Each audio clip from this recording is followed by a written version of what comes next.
Southern Republicans like to say their fetish for the Confederacy is all about Southern chivalry and honor. Well, that's a myth. And now Mississippi Governor Haley Barbour is smack dab in the middle of it. The state's NAACP wants the governor of Mississippi to speak out against a proposal for a special license plate to honor Confederate General Nathan Bedford Forrest. But Barbour, he won't take a stand. A group called the Sons of Confederate Veterans proposed the license plate. They say it has nothing to do with Forrest being the first Grand Wizard of the KKK. No, other than that Forrest was just really a swell guy. Well, let me tell you about Nathan Bedford Forrest, Southern gentleman. He became a self-made man by selling other men. That's right, he was a slave trader. He whipped his slaves personally. The women he reportedly had stripped naked before lashing them with a whip soaked in salt water. During the war, he shot anyone he thought was a deserter, including a boy who turned out to be innocent. See this illustration? It appeared in Harper's Weekly, May 21st, 1864, after a Union general revealed that Forrest personally shot a free black civilian worker working for the Union. And let me tell you about Forrest's honor in battle. A congressional report from 1864 refers to, quote, the same bad faith and treachery that seemed to have become the settled policy of Forrest. Specifically, Forrest liked to send flags of truce to Union forces and, against the rules of engagement, move his own troops to better positions while the Union generals weighed his offer. That's what happened at Fort Pillow, where Forrest massacred hundreds of black and white Union soldiers as they tried to surrender. A Confederate sergeant wrote, quote, I, with several others, tried to stop the butchery and at one time partially succeeded, but General Forrest ordered them shot down like dogs, and the carnage continued. Southern honor. And this is the Mississippi man, the governor, Haley Barbour, who refuses to take a position on. Joining me now is Derek Johnson, president of the NAACP and Mississippi State Conference. Sir, thanks for your time tonight. What have you heard from... Thank you for having me. You bet. What have you heard from Governor Barbour on this issue? Well, today we haven't heard anything. We were surprised and appalled when we heard the news that this organization was going to seek an official license plate honoring Nathan Forrest. To us, he's a domestic terrorist. He should not be honored with any official seal or anything from the state of Mississippi. It is ironic that we look at individuals like Osama bin Laden, at Tariq McVeigh, and we call them terrorists, and we disregard the fact that individuals like Nathan Bedford Forrest, they terrorized African-American citizens of this country for many years until we finally was able to get the federal government to intervene. Mr. Johnson, what does it say about the group of people who want this man on a license plate? What is the atmosphere in Mississippi?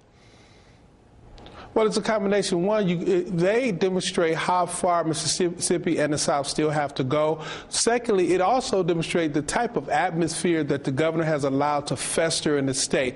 As the head of the state, we have asked him to come out and denounce their activities, their statement. This is very similar to Senator Trent Lott paying tribute to Storm Thurmond, the Council for Conservative Citizens, and their existence in the state of Mississippi and across the South. At some point, Southerners across this country must stand up and say, you know, the Civil War was wrong, that we should not have succeeded from the Union. It was an act of treason, and the human beings for which we tried to hold in bondage should be respected and honored today as they should have been respected and honored before. And what happens if Governor Barbour goes ahead with the license plate and has them manufactured and put on cars in the state? What happens then?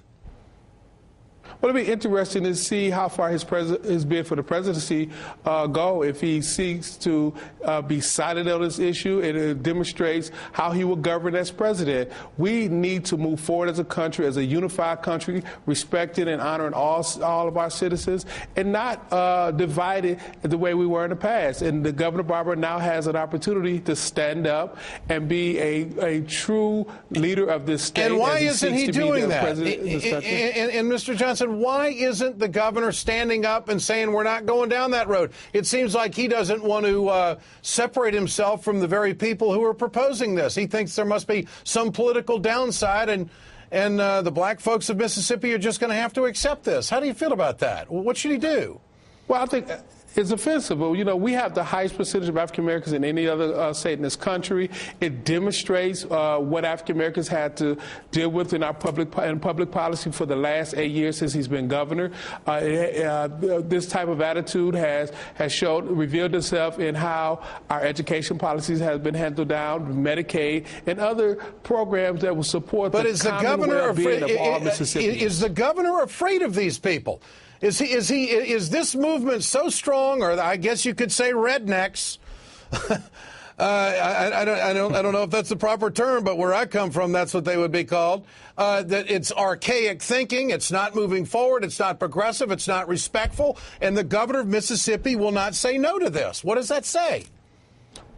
Well, this is a question of his integrity, of where his moral compass lies, and whether or not he's willing to stand up like the rest of Americans and say this type of racial hatred, this type of racial attitude should not and will not be tolerated in Mississippi, and should not and will be not tolerated in this country. Do you think the people of Mississippi know just how bad a guy Nathan Bedford Forrest was and the things he did? Is it well known? I mean, they're propping this guy up not to be Robert E. Lee. They're saying that this, because he was a gentleman and had respect. This man had no respect for human rights whatsoever, and was, I guess you could say, a terrorist in wartime. Well, this is typical Southern reality, that we all know the history of the Christian Knights of the Ku Klux Klan. We all know the involvement of Nathan Bedford Forrest. And it is time now for Mississippians, for Southerners to step up, stand up and say, you know, this is wrong. We need to speak out against this. And that goes outside of race. And that's the point right now. Is it typical Southern reality that an elected governor of Mississippi will not stand up and declare what is morally right and wrong? Mr. Johnson, good to have you with us tonight. I appreciate your time.